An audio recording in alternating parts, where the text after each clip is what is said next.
Hello friends, कैसे हैं? और आशा है आप लोग सब अच्छी तरह से होंगे। अब तो लाइफ धीरे धीरे नॉर्मलाइज होती चली जाएगी। प्रस्तुत है मेरी एक कहानी, दीदी। मेरे मम्मी पापा सालों से अपनी बर्थडे पर सरकारी अस्पताल में फल बांटने जाते थे। मम्मी की अनंत यात्रा पर जाने के बाद उनकी बर्थडे पर मैं पापा के साथ जिले के सरकारी अस्पताल में फल बांटने गई। लगभग 25 दर्जन केले और इतने ही सेब लेकर हम अस्पताल पहुंचे। अस्पताल के डॉक्टर्स व स्टाफ बड़ा कोऑपरेट कर रहे थे। वार्ड बॉय स्ट्रेचर पर फलों की बास्केट्स लिए हमारे साथ साथ चल रहे थे। चाइल्ड यूनिट, जनरल वार्ड और सबसे खतरनाक बर्न वार्ड, जिसमें मुंह पे मास्क पहनकर जाना होता।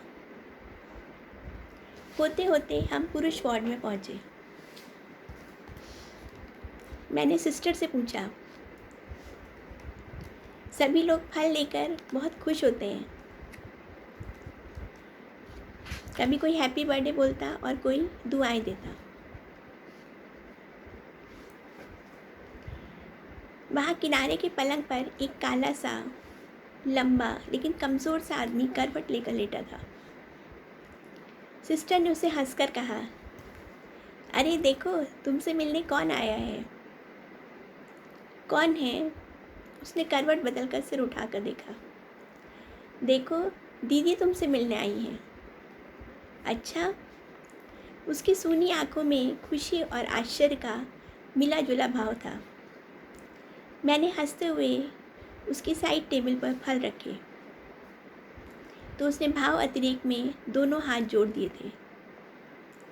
बाहर निकलकर मैंने सिस्टर से पूछा, सिस्टर ये कौन थे? दीदी, ये एक लावारिस पेशेंट है। सड़क से उठाकर इनको पुलिस वाले या कुछ भले लोग अस्पताल में एडमिट करा देते हैं, जहां इनका सफल इलाज होता रहता है। ये गांव से कमाने आए मजदूर भी हो सकते हैं, रिक्शा वाले या अपनों से ठुकराए वृद्धजन। ना इनसे कभी कोई मिलने आता है, ना कभी कोई खोज खबर लेता है, ना हाल चाल पूछता है। ऐसे ही पड़े पड़े सालों निकल जाते हैं।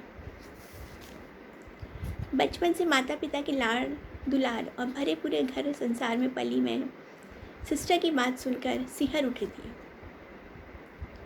अचानक ही मेरी आंखों के कोरों पर आंसू छलक आए थे। क्या हम सक्षम लोगों का ये कर्तव्य नहीं कि समाज से ठुकराए इन लोगों को प्यार के दो मीठे बोल दें। वाकई में इस घटना से मेरा दिल एकदम द्रवित हो गया था। और हम लोग देखते हैं कि कई बार शहर में धूप से, लू से या ठंड से गांव से आए जो मज़दूर होते हैं या रिक्शा वाले होते हैं, वो इलाज के अभाव में सड़क के किनारे पड़े होते हैं।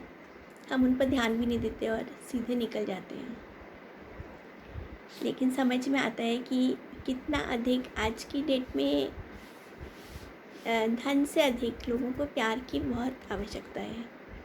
अगर हम ऐसे लोगों को प्यार दे सकें, उनसे दो मीठे बोल सकें, और आप अपने खाली समय में जाके कभी अस्पताल में ऐसे लोगों से कुछ बात कर सकें, तो शायद ये ईश्वर की सबसे बड़ी सेवा हो। और इस घटना के साथ मुझे वो भी ध्यान आ रहा है जो आजकल मज़दूर वर्ग सड़क पे पैदल पैदल जा रहे हैं। उनको देख के तो एकदम दिल जो है दहल जाता है। उसमें भी कई लोग ऐसे ही सड़क के किनारे ही बेहोश हो जा रहे हैं या अपने प्राण ही त्याग दे रहे हैं। ईश्वर उनकी आत्मा को शांति प्रदान करे। थैंक यू, धन्यवाद।